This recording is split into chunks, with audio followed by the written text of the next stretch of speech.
카드 쓰다가 걸린 건데 부모님들의 명의로 된 카드를 생활비 삼아서 쓰면은 뭐 그 채무를 몰래 3년간 갚아주는 건데 내가 걸릴 일이 없을 거라고 생각을 하시는데 국세청에서는 이게 매뉴얼화 돼 있거든요. 이거를 진짜 많이 모르세요.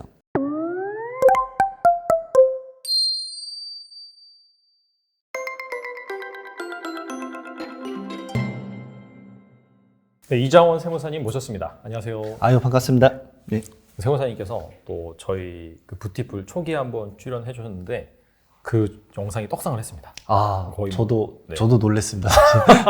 거의 70만 뷰 정도를 네. 기록을 해서 정말 세무사님이 또 저희 채널을 먹여 살린 것이 아닌가 아유, 생각이 될 정도로 했는데 한번 또 오셨어요. 또 모셔가지고 또 그때 이제 추가적으로 궁금한 부분 세금에 관련해서 그 다음에 조만간 또 연말 정산 시즌이잖아요. 네. 그래서 그런 부분을 한번 달아보는 시간을 갖도록 하겠습니다. 그때 당시에도 이제 현금, 증여 관련해 가지고 세금을 최대한 덜 내거나 안 내는 방법에 대해서 말씀해 주셨어요. 그래서 여전히 이 부분에 대해서 많은 분들이 관심을 갖고 있기 때문에 다시 한번 좀 그 세금이 좀 덜 나오는 안 나오는 방법에 대해서 말씀해 주시면 좋을 것 같아요.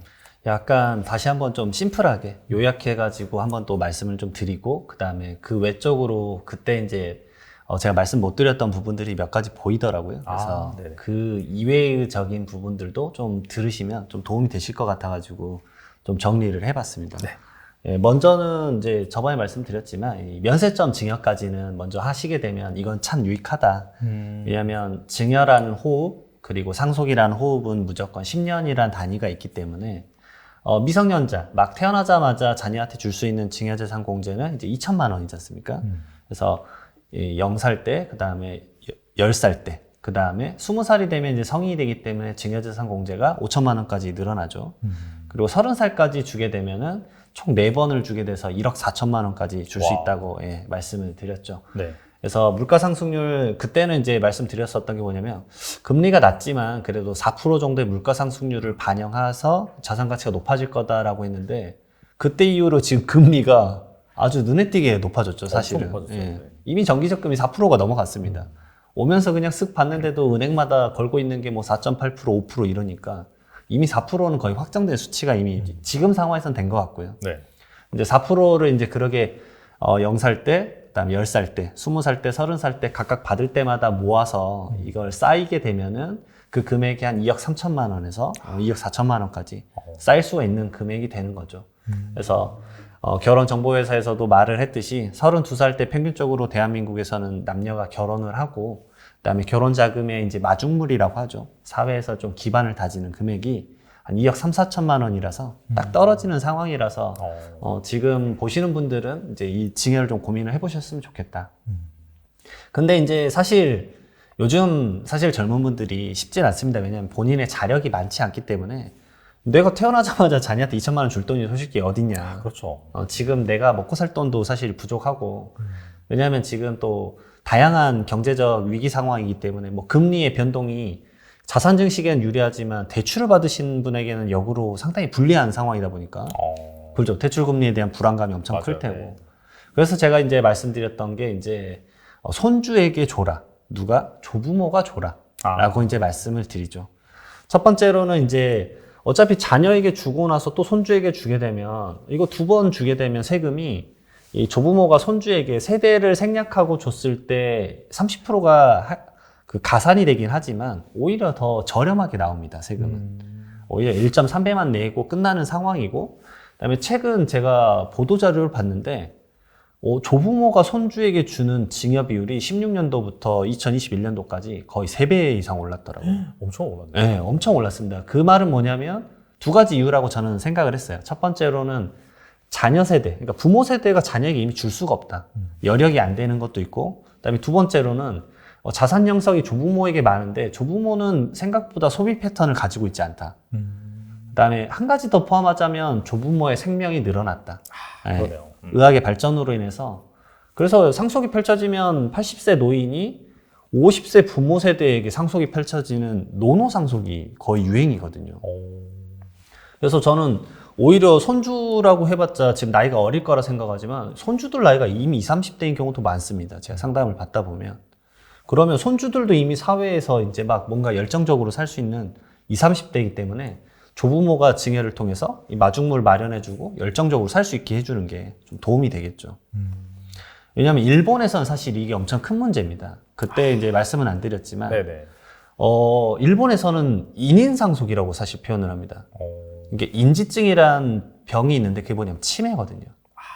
그러니까 치매 노인이 치매 자녀에게 그 상속이 일어나는 겁니다.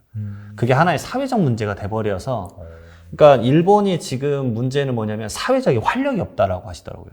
그렇겠네요. 왜냐하면 50대 노인도 사실 소비 지출력이 크지 않거든요. 뭔가 투자를 하거나 열정적으로 살 수 있는 나이가 좀 지나쳐 버리신 거죠. 그래서 이런 증여들에 대한 고민이 대한민국 사회에서 상당히 필요한 게 뭐냐면 80세 이상 상속의 발생 그 대한민국 피상속인 보게 되면 이미 그게 53%입니다. 그걸 70대까지 포함하면 73%예요. 그러니까 이미 거기서 거의 게임이 끝입니다. 왜냐면 7, 80대 노인분들이 상속이 일어나면 자녀분들 보면 대부분 50대세요. 곧 내가 환갑이다라는 얘기 하시거든요. 그러면 받자마자 사실 무슨 말씀을 드리냐면 근데 상속 준비하셔야겠다고 라는 얘기가 돼버리는 상황입니다, 사실은. 왜냐면 나도 내 자녀가 이미 30, 40대다. 예, 그러게 좀 꼬여버리는 거라서. 그래서 증여는 정말 이제 점점 타이밍이나 포인트가 빨라지고 있고, 이런 사회적 현상을 알기 때문에 요즘 저도 이제 경제에 관련된 컨텐츠만을 이제 이 포털에서 뉴스로 다 보는데, 상속 관련 뉴스나 증여 관련 뉴스가 불과 몇 년 전보다 아주 급증한 게 눈에 띄게 보이거든요, 사실은. 사회적 현상이 이걸 이제 발화하는 것 같고, 그다음 손주에게 증여하는 이유가 두 번째로 아까 말씀드렸던 이제 부모 세대가 증여 능력이 안 되는 것도 있고, 그다음 세 번째로는 부모 세대가 이미 또 증여를 많이 받았을 수도 있습니다.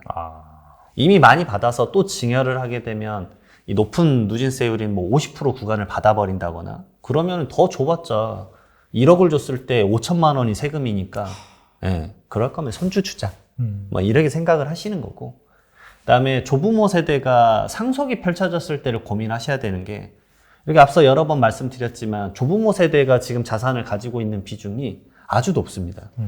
그러면 조부모가 돌아가셨을 때 지금 상속세가 너무 높은 세율이다라고 하면 결국은 자녀든 손주든 빨리 증여를 해서 자산을 분산시키고, 이 증여세와 상속세는 10년이라는 호흡이라고 말씀드렸는데, 자녀는 10년간 내 증여했었던 증여재산가액이 있으면 조부모가 돌아가셨을 때 합산하지만, 이 손주는 상속인이 아니기 때문에 1차 상속인이 아니기 때문에 5년만 지나면 합산이 안 되거든요. 그러면 차라리 손주에게 줘서 기간을 도래 시점을 빨리 단축시키는 거죠. 그런 식으로 많이 이제 활용을 해서 컨설팅 문의가 요즘 많이 있습니다. 확실히 약간 좀 고령화가 되다 보니까 일본처럼 우리나라 같은 경우에도 증여라든지 상속이 관련해가지고 연령도 더 늦춰지고 여기서 발생하는 꼬이는 문제, 이런 것들을 잘 해결할 필요가 있겠네요. 맞습니다. 그래서 요즘 또 권해드리는 게 뭐냐면, 사실 이미 물가 상승률이 너무 올랐다. 면세점 증여로는 솔직히 좀 부족하다. 그래서 제가 말씀드리는 게 대한민국의 이제 상속세 및 증여세율 과세 표준이 1억 원까지는 가장 낮은 세율인 10%이기 때문에 거기까지는 증여를 한번 생각해 보십시오. 거기까지 주게 되면 0살 때는 1억 2천, 10살 때 1억 2천, 20살 때 1억 5천, 30살 때 1억 5천. 그러면 그 증여세가 1,000만 원 정도밖에 안 내기 때문에 결국 이제 받은 금액은 5억 4천, 세금은 4천만 원 내는 거기 때문에 현금 받으시면 5억 원 정도 받으실 수가 있습니다. 또 사실 5억 원을 받아도 서울 경기에서 아파트를 살 수 있을까라는 생각은 솔직히 듭니다. 힘들죠. 네. 그러니까 사실 10% 구간까지는 이제 약간 점점 제가 느끼기에는 디폴트 값으로 좀 바뀌고 있는 느낌을 좀 받고 있습니다. 그래서 사실 이 부분에 대해서 요즘 많이 기대하시는 분들이 뭐냐면, 이제 증여재산 공제액이 5천만 원에서 1억 원으로 높여주기로 했다라는 뉴스를 접하신 분들이 있으실 거예요. 근데 그게 지금 기재위에서 계류 중인 법안으로 되어 있습니다. 그게 유경준 의원님이 이제 입법 발의를 하긴 했는데, 대표 발의를 했는데, 저는 이제 그런 것들에 대한 과정을 보거든요. 근데 결국은 그게 기재위에서 계류되어 있다는 상황은 뭐냐면, 지금 당장 될 일은 없다라고 하셔야 됩니다. 물론 기대는 하시겠지만, 그런 정보들을 이제 계속 제가 또 이렇게 자주 대표님과 만나면서 이제 또 얘기도 나누고 전달해드리도록 하겠습니다. 그 예금자 보호법 같은 경우에도 20년 전 기준을 그대로 적용하다 보니까 5천만 원까지 보장인데 이번에 1억까지 올린다 얘기가 있는데, 이거 같은 경우에는 합리적으로 좀 올릴 필요가 있겠어요. 맞습니다. 이것도 좀 올려줘. 솔직히 물가 상승률 반영을 좀 도와줘야 되니까. 그러니까요. 알겠습니다. 이번에 반대로 좀 현금 증여를 하다가 뭐 국세청의 세무조사 걸린 사례 이 부분에 대해서 좀 알면은 더 좀 확실히 와닿을 것 같기도 해요. 소위 엄마 카드를 잘못 썼다가 뭐 걸린 사례도 있다고 들었는데 여기 대해서 말씀해 주세요. 예. 첫 번째로 이제 카드 쓰다가 걸린 건데 이게 이제 국세청 홈페이지 가시면 보도 자료로 주기적으로 나옵니다. 그러니까 조사가 상속세나 증여세, 특히나 이제 이러한 탈세가 좀 큰 금액에 대한 조사들은 세무서에서 국세청에서 정기적으로 조사를 하거든요. 정기적으로 조사를 하면서 그걸 꼭 보도 자료를 만들고 브리핑을 합니다. 그래서 그런 게 이제 기사화 되는 거거든요. 그래서 이거는 이제 2월 달에 이제 조사한 것들에 대한 내역이 나왔는데 대부분 크게는 1년에 한 2번에서 한 4번 정도 보도 자료가 나옵니다. 그래서 보게 되면은 어떤 케이스들이 적발됐는지를 알 수가 있거든요. 네. 그러면 저는 이제 말씀드리는 게 이런 보도 자료를 보면서 이런 행동을 내가 하고 있구나라고 느끼시면 절대 그거를 이제 멈추셔야겠죠. 그래서 이제 이런 걸 교두보 삼아서 내가 지금 이렇게 하고 있네. 이런 행동을 하면 안 되겠구나라고 어느 정도 이제 타산지석 삼으셨으면 좋겠고요. 대부분 뭐냐면 부모님들의 명의로 된 카드를 생활비 삼아서 쓰면은 뭐 그 정도까지는 어느 정도 이제 피부양자가 부양하는 의무적인 의무로 생각해서 생활비로 넘어갈 수는 있겠지만 너무 고가의 사치품을 산다거나 대부분 그런 식으로 해서 걸리는 경우가 많습니다.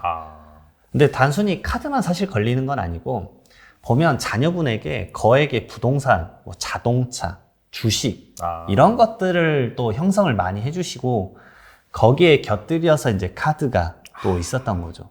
그러니까 사실 카드만 썼으면은 안 걸릴 가능성이 정말 높은데 거의 걸릴 가능성이 0%대 가깝지만 방금 말씀하신 또 다른 것까지 같이 이제 넘겨주다 보니까 같이 묶어서 걸린다 그렇게 볼 수 있을까요? 네, 맞습니다. 결국은 이게 이제 첫 번째로는 요즘 다 아시겠지만 부동산 살 때 예전에 주택만이었는데 이제 토지도 포함이 돼서 부동산 취득자금에 대한 소명을 무조건 해야 됩니다.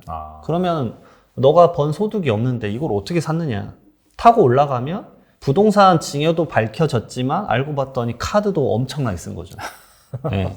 또 걸리신 분들 케이스가 카드를 진짜 큰 금액을 썼습니다. 뭐 억 단위 기본적으로 썼기 때문에 카드로 억을 쓰고 카드로 억 단위 쓴 경우도 정말 허다하고 부동산도 10억 단위 막 사주시고 근데 증여는 안 걸릴 거라고 생각을 하셨던 것 같아요. 제가 봤을 때. 네, 사실은 이제 걸릴라 치면 요즘은 좀 걸기가 너무 쉬운 상황이기 때문에 그런 것들에 대한 인지를 좀 하셨으면 좋겠어요. 그다음에 두 번째로는 이제 PCI 시스템이라 그래서 자산 형성이랑 그다음에 소비를 많이 했는데 이 사람이 말 그대로 소득은 적다라고 하면은 여기서 이제 특히나 소비 지출 액수가 엄청 큰데 왜 이 사람이 이걸 소비할 수 있었느냐라고 따져서 또 조사가 일어나는 경우도 있습니다. 결과적으로 이제 소득 대비 소비가 너무 크면 걸릴 수도 있다. 네, 맞습니다. 그래서 이런 사례들이 뭐 1, 2, 3에서 이렇게 쭉쭉쭉 많이 나와 있습니다. 그래서 이런 것들 보시면서 자력이 없는데 고액의 신용카드 쓴다라는 건 무조건 좀 자제를 하셔야 안 걸릴 거라고 간단하게 생각하지 마시고요. 그 문제는 걸리는 타이밍이 몇 년 있다가 겁니다. 왜냐하면 바로 그때 소비하고 나서 이 자녀가 뭐 예를 들어서 이제 극단적으로 말을 하면 로또가 당첨이 됐는데 그 로또 소득을 내가 국세청이 모르는 상황일 수도 있거든요. 그러니까 대부분 2년에서 3년 있다가 조사를 많이 합니다. 과거에도 소득이 없었다라는 게 다 포착이 되고 정말 명확하게 이제 이거는 진짜 증여다라는 어느 정도의 데이터베이스가 쌓였을 때 조사를 하거든요. 그러면 그때 조사가 났을 때 대부분 가산세는 한 50% 정도. 네. 추징세액이 10억이면 가산세 50%니까 5억 원에서 15억 원 추징. 이런 식으로 대부분 많이 펼쳐집니다. 확실히 좀 잘 보면서 사용을 해야 될 것 같습니다. 그리고 부모님이 채무를 변제해 준 것도 세무조사 대상이 될 수도 있나요? 네. 이거 최근에 국감 이슈로 많이 나왔었습니다. 이것도 보도자료 보시게 되면은 저도 이제 제 채널에서 이런 영상들을 계속 찍었었는데 이거를 진짜 많이 모르세요. 그러니까 부담부 증여를 한다거나 아니면 채무를 껴안고 이렇게 그 자녀에게 저가 양도를 했다거나 아니면은 채무가 있는 부동산을 자녀가 사게 한 다음에 그 채무를 자기가 몰래 갚아주는 겁니다. 그러면 이제 그 사건 자체는 예를 들어서 3년 전에 했다고 가정을 하는데 그 채무를 몰래 3년간 갚아주는 건데 내가 걸릴 일이 없을 거라고 생각을 하시는데 국세청에서는 이게 매뉴얼화 돼 있거든요. 그래서 이런 사례 같은 거 보시게 되면 되게 간단한데 이 채무 사후 관리라는 과정을 1년에 모든 이제 그 담당 조사관분들이 몇 건을 무조건 잡아내게 돼 있어요. 실적화되어 있기 때문에. 무조건 해야 되는 거예요. 네. 그래서 검토를 다 하게 돼 있습니다. 그래서 이제 첫 번째로는 임대보증금을 누가 갚아줬는가. 왜냐면 임대보증금이라는 것도 결국 자녀가 승계를 받으면 갚아줘야 되는 채무인데 그걸 대신 갚아줬다거나 부모님이 하다못해 배우자 걸 대신 갚아준 것도 걸린 적이 있어요.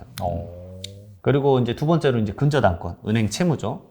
근데 은행 채무가 보시게 되면 등기부등본 을구에 채무를 변제하더라도 내가 삭제를 안 하면 그게 계속 남아있거든요. 채권 최고액이. 네.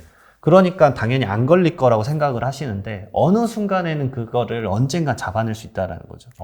왜냐하면 상속세 및 증여세는 짧으면 10년, 길게는 15년까지 추징을 할 수 있기 때문에 그냥 사후 관리 매년 하다가 어느 순간 딱 사라졌을 때 누가 갚았는지 확인해보고 왜 자녀가 안 갚고 부모가 갚았지? 추징하면 끝나버리는 거죠. 오히려 과세관청 입장에서는 이제 가산세를 더 많이 걷어갈 수 있으니까 오히려 그런 거에 대해서 생각보다 이렇게 포기를 빨리 한다거나 그러진 않습니다. 그래서 최근에 17년도부터 부동산 가격이 엄청 많이 올랐지 않습니까? 맞아요. 네. 이것도 통계치가 나왔는데 17년도부터 21년도까지 채무를 이렇게 얹어주면서 자녀에게 부의 이전을 해준 경우가 많은데 특히 이제 아파트죠. 근데 그 경우에 그 채무를 누가 갚았는지 그런 채무 사후 관리를 하는 그 금액 자체가 5년 전보다 거의 두세 배 이상 높아졌습니다. 그러면 과세관청에서는 인력을 투여를 해서 계속 그것들을 매년 또 확인하는 거죠. 오히려 그런 걸 악용한다 그래서 1년에 한 번이 아니라 2번 해야 된다는 얘기도 있었습니다. 근데 이제 인력이 너무 한계가 있다 보니까 한 번만 하자. 근데 1년에 한 번인데 해마다 계속 그게 일어나고 있다는 걸 까먹지 않으셨으면 좋겠어요. 대부분 이걸 잘 모르죠. 그냥 모래 갚아주면 모르겠지, 막 이렇게 너무 간단하게 국세 행정을 좀 생각을 하시는 것 같은데 좀 위험할 수 있다라는 점. 네, 앞서서도 뭐 부부간의 채무를 변제를 해주다가 그 부분도 이제 뭐 걸린 사례가 있다고 말씀하셨는데 그렇다면 약간 부부간의 현금 거래에서 좀 주의할 점이 있다면 무엇이 있을까요? 대부분 이제 상속세 때나 증여세 때 이제 이런 거래 내역을 많이 보는 것 중에 하나가 뭐냐면 이제 저희 윗세대죠. 이제 윗세대 분들은 이제 남편분이 이제 돈을 벌면 그걸 바로 그 배우자 통장으로 옮기십니다. 생활비 쓰라고 이걸 편하게. 네. 이제 그런 내역들이 이제 말 그대로 현금 거래거나 아니면 이제 계좌이체 내역의 거래인 거죠. 그렇죠. 이런 경우는 대부분 조사 때는 이제 부부 간에는 다행히 공동생활 영위로 봐줍니다. 결국은 이제 공동생활을 하기 위해서 당연히 배우자는 그 가족에서의 그 살림을 꾸리는 거다. 그런 것들에 대한 그 영위에 대한 이해를 가져가기 때문에 무조건 다 증여라고 보진 않고 대부분 증여가 아닌 것으로 넘어갈 수 있습니다. 그러나 이제 걸리는 부분은 무엇이냐? 그렇지만 아까 앞서 말했던 그 PCI처럼 배우자는 근데 소득이 없는데 갑자기 그 남편분이 줬던 금액으로 자산을 형성한다 그러면 이제 그때부터는 증여로 될 수밖에 없습니다. 그렇죠? 결국은 주식이든 부동산이든 자산 형성을 해버리면 그 자산 가치가 올라갔을 때 이거 자금 어디서 났어요? 하면은 이건 말 그대로 생활비적인 성격이 아니라 그러니까 말 그대로 바로 휘발되는 성격이 아니고 공동생활 영위도 아니고 말 그대로 나의 자산 형성으로 썼기 때문에 이건 인정할 수 없습니다 라고 할 수 있는 거죠. 그리고 이제 현금 거래를 하실 때는 만약에 이제 진짜 두 분이 맞벌이이실 수도 있거든요. 그러면은 정말 정정당당하게 내가 번 돈으로 내가 부동산 사고 각자 투자하시는 분들도 있으시니까 요즘 이제 젊은 부부들은 또 그렇게 많이 하시잖아요. 그러면 그럴 때는 아주 큰 금액을 이렇게 줬다라고 하는데 이게 증여가 아니고 싶다라고 하면은 그에 맞춰서 차용증이나 아니면은 뭐 이거를 빌려줬다 이런 것들에 대한 명확함을 서로 만드시는 게 좋죠. 문서를 좀 파야 된다. 간단한 이제 차용증 작성이라도 좀 하시는 게 도움이 분명 되실 겁니다.